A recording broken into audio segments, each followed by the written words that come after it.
The built-in cam, which records all events while driving and parking, is deactivated during shipping, so initial setup is required. To select a recording method for driving or parking, go to Recording Options under Built-in Cam on the infotainment system home screen.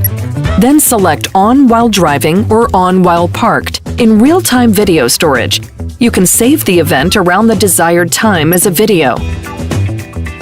By installing the built-in cam application on your smartphone, you can check the recorded video and link to social media.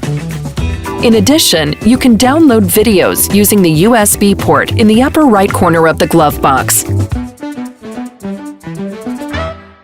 Kia, movement that inspires.